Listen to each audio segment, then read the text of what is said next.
pocket like Burrow. When I'm back home, no, they treat me like Robert De Niro. It's unfortunate I hate to see a young man like Joe get hurt. He's a heck of, like I said, he's a heck of a football player. This is probably the worst case scenario for the Cincinnati Bengals this year. And now you've got to call the 2020 season a failure. And now your rebuild is set back even longer.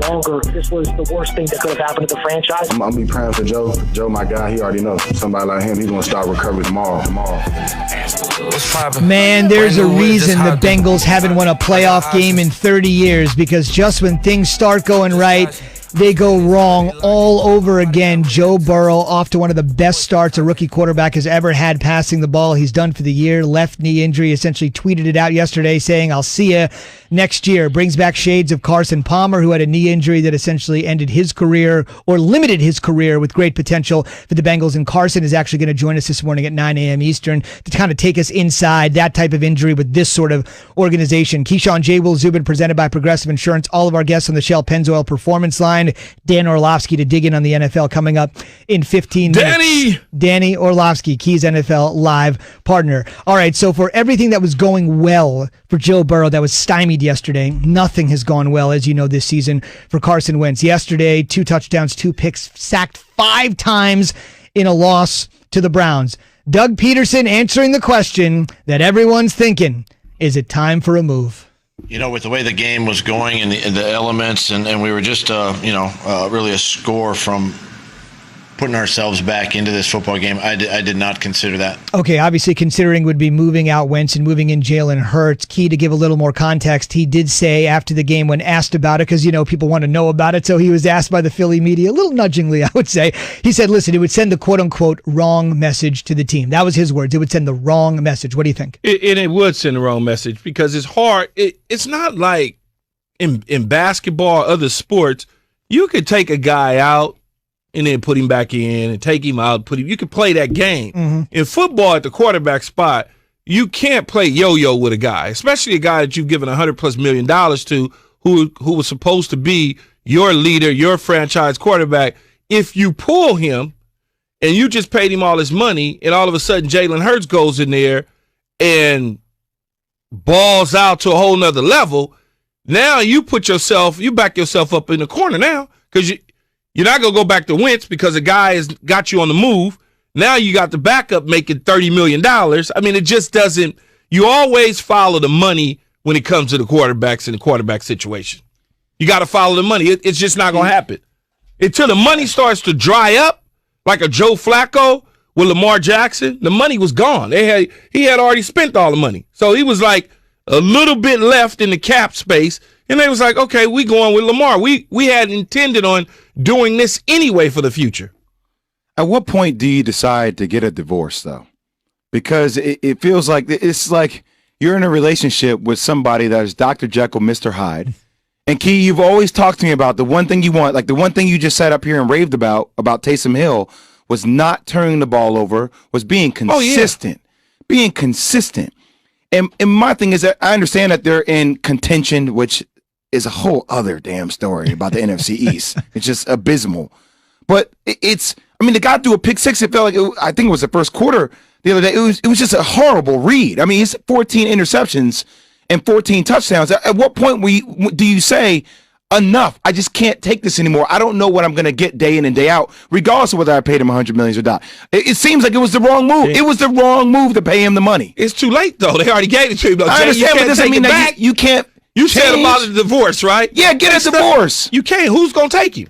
Who wants him? Well, you got Jalen Hurts who's sitting there. If you getting a divorce, who wants him? I don't know. So let somebody else figure it out. No, nobody else don't want him. Why would you want to send somebody else your trash? You think somebody? You think?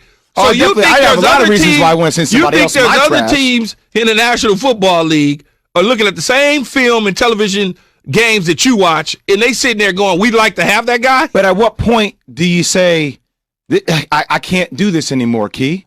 At what point when you look at Jalen Hurts and say, hey, he's just as unpredictable as Carson Wentz, a guy I paid $100 million to? After next year, you'll look at him and go, yeah, I can't dance with him anymore. After next season in 2021, that's what they'll do. After the 2021 season, they'll start that conversation if it has a bad year or leading into that year, they'll start their conversation and we could cut bait because the money will have dried up that they owe him. So you're saying after next year? After 2021, that conversation comes up, then it'll be easier for him to swallow. Then I can't wait to watch the best reality show on TV, which is Doug Peterson at a presser after games when they lose, and he has to continue to sit up there and talk about why he's sticking with Carson Wentz, man. It's all the money. It just gets more and more embarrassing. You never see quarterbacks that make a ton of money get benched. They just don't. It doesn't happen. It does not happen. Donovan McNabb? I don't remember Donovan McNabb having a whole bunch of money on his books when he got benched. You got to remember what I'm talking about now, Jay. I'm talking about real money that's owed to you, not funny money on the cap situation. I'm talking about real money. He's owed real money. They're just not going to do it right now. But if you no matter how bad he's playing. If you were an executive, though, you're gonna just ride it out. Even if you gotta ride it out, nothing you can do. But you sit here like, all right, I made a bad decision. But what do you know about executives, Jay, that they don't like to admit? I know, but then they do wrong. Mistakes. Executives do not want to say, oh, I made a mistake. They don't want to do it. But how much praise would he get actually if he had to come into Christ's conversation and said, I did make a mistake. I made a mistake. It wasn't the right look, and now we're going in this direction. They're not going to do it, Jay. They're just not going to do it.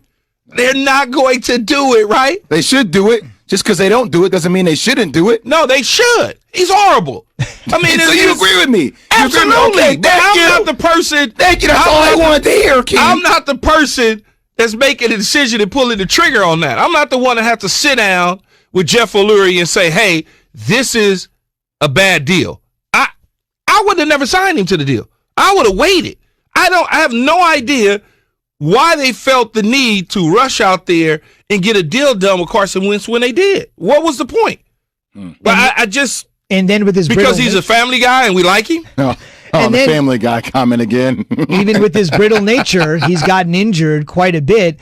Howie Roseman, the team's executive vice president, you mentioned the owner, Jeffrey Lurie, the executive vice president, essentially said, Jalen Hurts, part of the reason we drafted him is because we're not able to depend on Carson Wentz to finish seasons. By the way, thank you, Zubin. The Eagles still have a 44.3% chance to win the NFC East. They currently sit in first place. Now it's a long, figurative, and literal week for the Eagles. Key, take me inside the locker room. They're not going to play again until next Monday. They're going to be on ESPN. The Seattle Seahawks are coming to town. Okay, you're off this sort of game. You got a rejuvenated Seattle squad coming to town. Tell me what's going on inside the locker room there in South Philly, coming off of this thud and a huge game on the horizon. Well, I don't know their schedule, but if I was to think it's their bye, obviously.